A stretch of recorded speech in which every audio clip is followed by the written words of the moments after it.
Partnered by Times Influence.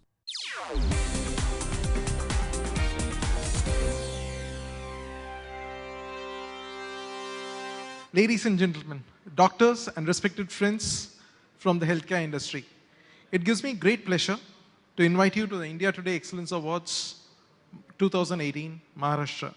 The India Today Excellence Healthcare Award is an unique attempt to study, record, and to recognize the commendable work done by the healthcare industry. India Today tries to look at the best practitioners and institutions in a region and honor them for their contribution to the society.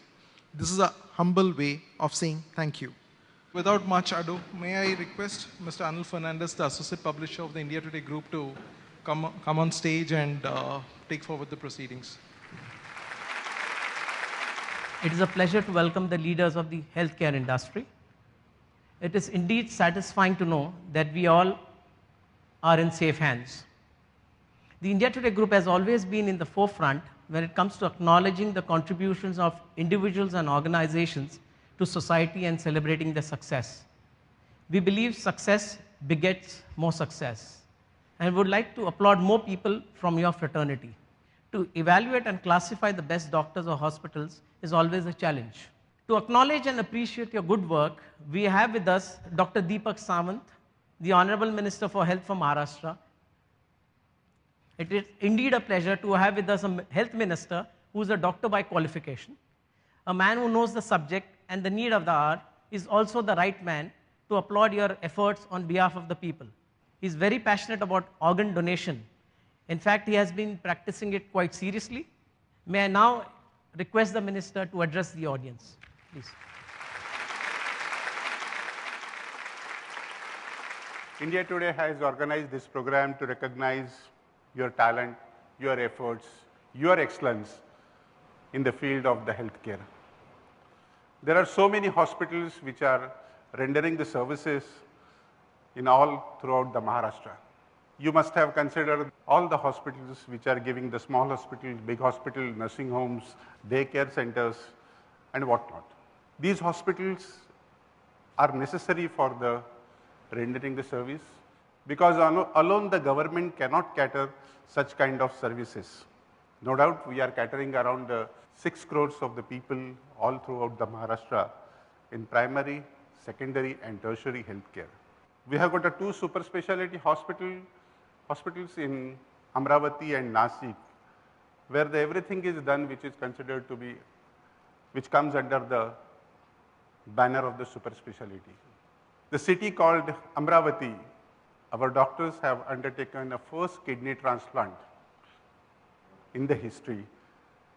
Never before in the history of the government hospital, any transplant, kidney transplant, especially the PhD department, that is a public health department, nobody has taken this kind of thing. But in my tenure, I am fortunate to have such a good team of doctors, those who have taken the first kidney transplant and successful kidney transplant. So I am proud of my department also. Definitely we will be doing, we are not stopping at only at the kidney transplant, but liver transplant and heart transplant also. So we are preparing for that. So I don't want to keep my department limited up to the contagious disease, NCDs and all these things, but I want to take this department ahead and ahead. I congratulate all the award winners, those who have done the wonderful job and at par at their excellence. Thank you very much.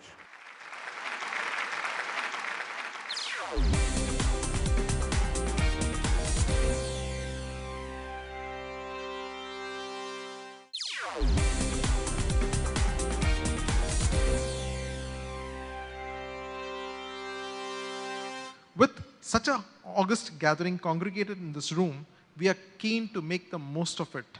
So we have lined up a panel discussion, the topic for which is timely too, the changing dynamics in healthcare. The theme today is changing dynamics of the healthcare.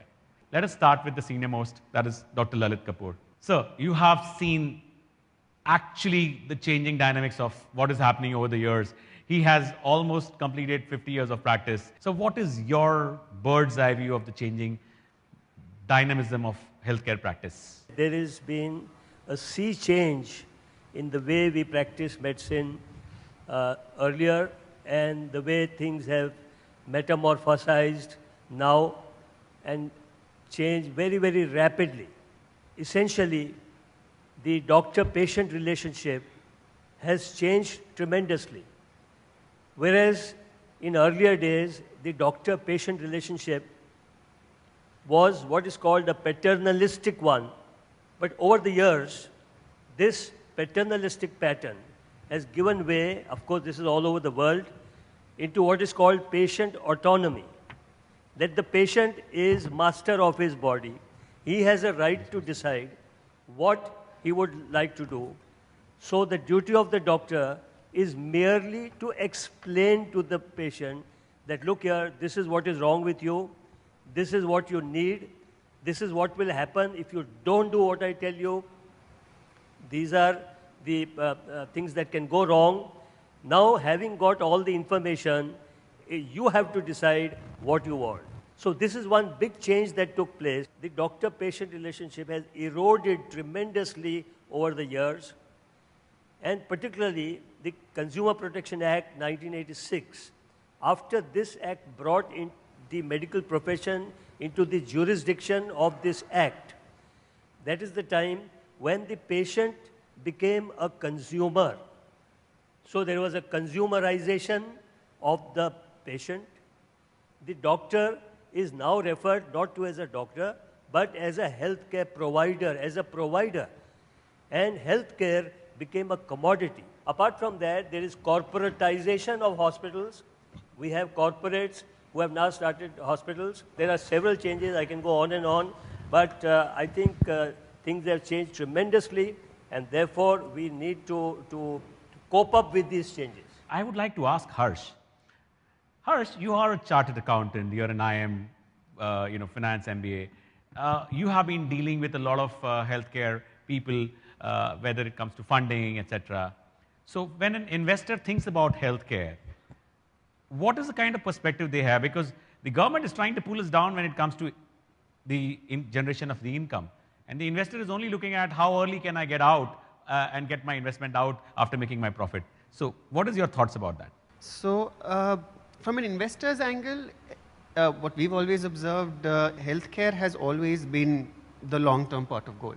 Industries have evolved, technologies have evolved, and healthcare, for some reason, from an investor's angle, has always been a little late to the party. And it's been a sunrise industry for very long. And when I say healthcare here, I mean services, not the pharmaceutical aspects, but the service aspects of it. So if you look at all, say, from a public markets perspective, the hospital stocks, or the health tech startups from the non-public, the unlisted space, investors do understand that this is not, unlike a consumer stock, this is not a 2-year story or 3-year story where either the brand is made or the brand is not. It will take 10, 12, 15 years before a return comes in. That long-term horizon investors have. I'm going to ask Dr. Alok, this question, because he's also running a hospital. He has also been in a governmental setup where he has actually headed the neurology department in one of the municipal corporation hospitals. Correct me if I'm wrong, sir? Right. So you have a perspective of both the sides. So what is your take on the whole thing? In a country like ours, public health and private health need to go together, because there will be a significant chunk of the population who cannot afford private care. And so our government hospitals, our medical colleges are actually doing phenomenal work in providing completely free of cost care to people who have absolutely no money. So both need to go hand in hand. But over the last 30 years or so that I've been practicing, there has been a big shift in the middle class aspirations. Earlier we had, just two choices, but now you have an evolving middle class that wants quality service, that wants the best. And with, with the internet and with what we call Dr. Google, people have an awareness of what is available out there. So nowadays when patients come to us, they have all the options in their head even before they talk to us. They actually know much more about the latest advances, and they come and ask, is this available? Why is this not available? So yes, the aspirations have gone up, and but the thing is, both of these have to function simultaneously because there is a need for both of them in our society. You cannot completely nationalize health like in the British system. You cannot completely privatize health like in America. Both need to go completely hand in hand. Madam, what do you have this perspective from the changing healthcare scenario and the financial aspect? How is the pharma industry getting affected? The major problem that we have been facing across from last 3 or 4 years from the pharma perspective is the frequent change of policies which are coming in. And it's too fast for them, and their profits are really going down. For any of the pharma company, if they're present, they would realize it. The profitability which has come down. Some of them, government policies are brilliant. Fixed drug combinations, yes. You had a price control, yes, but you can't be controlling everything. I mean, even for a stent, for that matter, for the hospitals, it's becoming very difficult to operate with that kind of a costing which is coming down if you're going to curb somewhere. It's not been a very easy, but what rightly said is we are at a very interesting time in our country. We are evolving. We are going to make certain mistakes, but I think after some time, it's going to be a 360-degree thing where we'll come back, take a couple of steps ahead, come back, evaluate our mistakes, and maybe a balance has to come in. So it's a very, very interesting stage right now, both for pharma, both for physicians, for everyone here. Let me ask Dr. Naren, how are you using technology in your setup? Clearly, the fundamental piece in any tertiary or quaternary care hospital is the technology which, as you said, assists in delivery of precision, and by default the safety level increases. This is direct impact on patient treatment. You will find new softwares coming in the other aspect, which is the softer aspect, not the harder aspect. Data, big data analysis, predictive analytics, there are newer and newer softwares coming in. Yes, you have the AI piece coming in, which with the explosion of data which is available and facts to a practicing physician or even a nurse, it is difficult to process all this information and come to a conclusive diagnosis or preliminary diagnosis. And definitely this is an area where technology is going to play a huge role, because when you talked about patient safety, you have data from the United States of America, 2012, 2014, that a large part of adverse events in hospitals is because of human error. Errors not just in doing procedures, errors in analyzing data and facts. Most of these are linked to an inability to process data and take proper decisions. So one is the use of technology to enhance your skills and safety. The bigger piece is going to be the data analysis, assisting you in taking decisions, not replacing you. This is a great myth that it is not replacing you, it is assisting you to come to better conclusions, to look at things with a greater perspective, and this is where it's all going to change. We have a long way to go in patient safety. Brilliantly put, brilliantly put. I think we'll wrap up this session, we heard, with quick take-home messages from all panelists. We'll start with the youngest one first. What I'm experiencing currently, obviously patient care is changing, but the patient experience aspect, it's a wave. Every day I meet different startups as I'm part of one myself, but the kind of stuff that people are doing increasingly, I think as doctors it is important to understand this wave as to where it will be headed 10 years from now, because doctors are very quick to adopt to technology in treating patients, but they need to adopt to technology in the patient experience aspect as well. Thank you. Mamta? I think we are in a very, very interesting place now, and the way the evolution is going to happen, both at the patient care, physician level, technology assisting us, we're going to make mistakes, learn from them, but still I think it's going to be a beautiful phase to be in. Dr. Kapoor, sir. I think as citizens, we must realize that the government spending on healthcare is extremely poor, and that is one We should not allow the government to get away with it, to not spend enough money on healthcare, and then to blame the people who are trying to do something. Dr. Alok, sir. As a medical fraternity, we need to be united. We need to, stand together, understanding each other's points of view. Very often, when there's a new disruptive technology like stem cell therapy, it threatens the established practices. And the people whose practices are threatened, because with stem cell therapy, many things which were incurable now become curable. So then the people whose medical practices, or even the pharma industry, which depends on medicines for these, they get threatened, and then they oppose it and criticize it. Our fundamental thing has to be what benefits the patients the most. And we have to always look at ourselves. What would I do if I was a patient? Would I take this? And if we look at everything from that point of view, we will be able to make the best and the most effective technologies available. Engaging the government, engaging regulators is an important part of that. Brilliant. Dr. Ramnarayan, sir, last but not the least. Yeah. I think it's a laudable effort. They want to make healthcare accessible. They want timely, effective treatment to be given to patients. We have an aspirational class. We are aware of all that. But the only thing which we will have to fight for as an industry is affordable is not just for the patient. It must be affordable for the provider. If it is not affordable to the provider, there is going to be no service. So it's very nice to say accessible, affordable, assured healthcare, but would somebody look at affordability to the provider? That is where the crux of the issue is going to be when we are at these crossroads. If it's a public-private partnership, if it is affordable, if it is reasonable in terms of providing the care, then we will get where we want to. Otherwise, the system will break down, it will remain as a white paper, there will be executionist issues, and it will just fade away into the background. If we do not change with the change, we perish. If we change with the change, we survive. If we bring about the change, like many of us, we are going to be the leaders. Wish you all the very best. Thank you very much.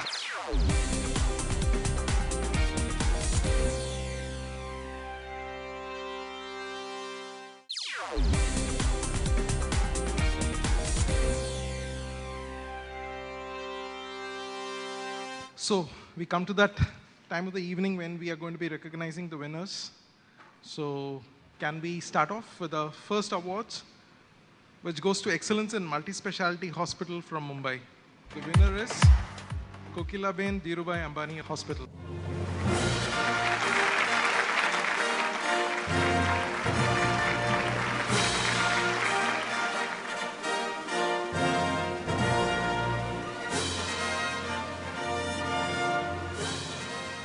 We move on to Excellence in Social Contribution in Healthcare in Maharashtra. It goes to Dr. Usha Kakade.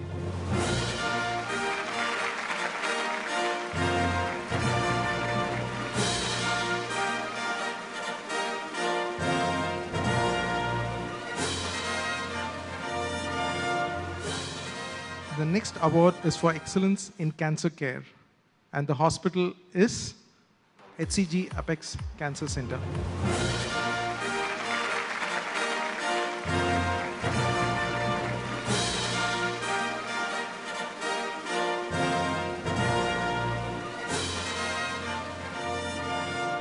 The next award is for Excellence in Lifestyle Nutrition and Holistic Health from Mumbai, and the winner is Dr. Naomi Shah.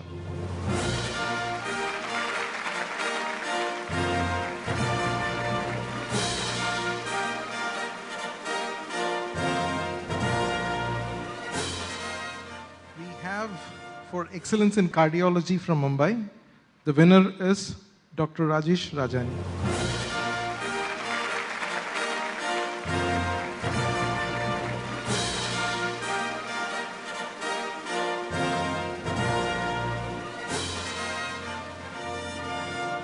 The next award is for Excellence in Stem Cell Therapy from Maharashtra, and the winner is Neurogen Brain and Spine Institute.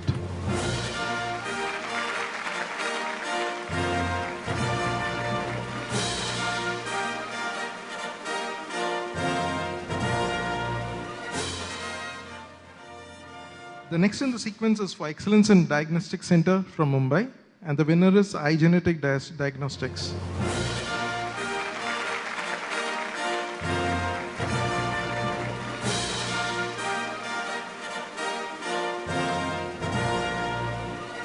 Continuing the sequence, we have an award for Excellence in Cosmetic Surgery from Mumbai, and the winner is Dr.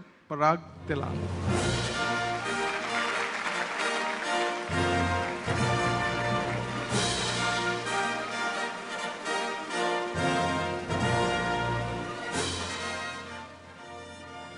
The next award goes to Excellence in Mother and Child Care Services in Mumbai and Pune, and the winner is Cloud9 Hospital.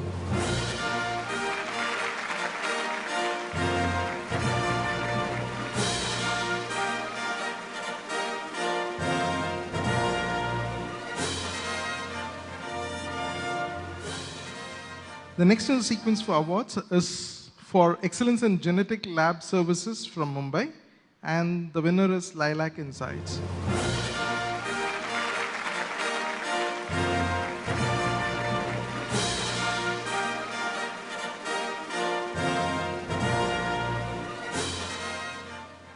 The award for Excellence in Eye Care Hospital from Mumbai goes to Orbit Hospital.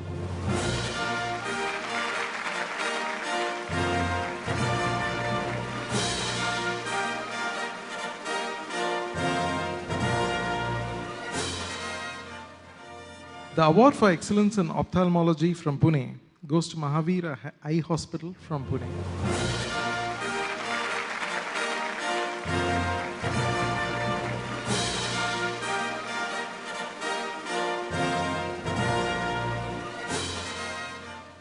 We have as the next winner, Excellence in Pharmacy from Mumbai, Wellness Forever Medicare Private Limited.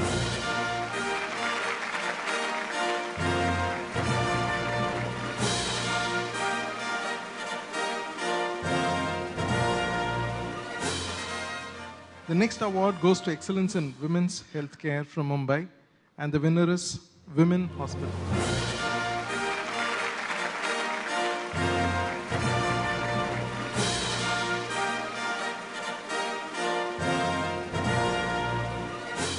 The next award goes to an individual, young achiever from Mumbai. We have Dr. Mukesh Gupta.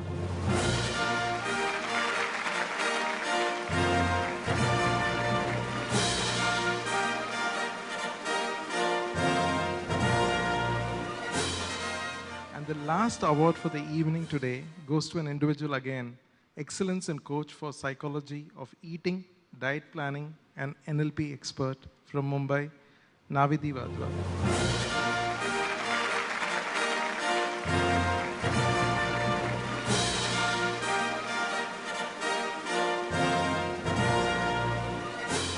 Thank you very much. So I would request you to stay on stage for a couple of minutes more.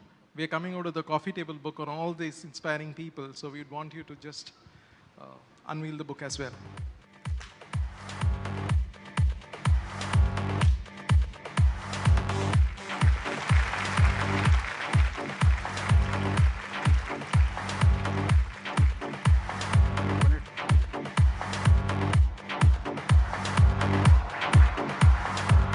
Winners, why don't I call all of you back on the stage with all our trophies? We would like to have a photograph to remember the occasion with.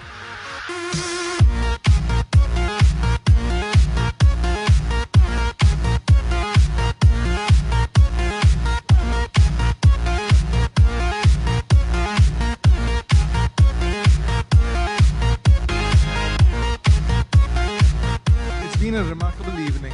A big thanks to all of you for having made it to this event and been with us for the celebration. Thank you. Thank you very much. I'm happy that the field of stem cell therapy got acknowledged. India today, by creating an award of excellence in stem cell therapy, has acknowledged the importance of this very new, exciting and pioneering field of stem cell therapy, which is making a difference to thousands of people's lives. Well, I think the winning factor is unconditional patient care, basically, not worried about what the results are. It's a good going by India today, and through healthy competition, the standards will increase, and medical care will flourish. हमारा USK foundation basically health के ऊपर बहुत ज़्यादा काम करता है, जो कि बच्चों और महिलाओं के लिए हम लोग काम करते हैं। एंड 80,000 बच्चों का डेंटल चेकअप विद सर्जरी किया है। 1,10,000 बच्चों का हमने आई चेकअप विद सर्जरी किया है। और अभी हमारा एक गुड टच बैड टच जो बहुत ही महत्वपूर्ण सब्जेक्ट है, वो हम लोग अभी फाउंडेशन के द्वारा कर रहे हैं। We're doing some exemplary work in the cancer care space, and I think it's the good work which we are doing for the patients here in the city of Mumbai, which has led us to win this award today. I'm really excited. I think it's really nice that the work that we're doing is being appreciated. I think anyone in healthcare cannot achieve what they achieve without a team, and 100% of credit goes to our team at Women's Hospital.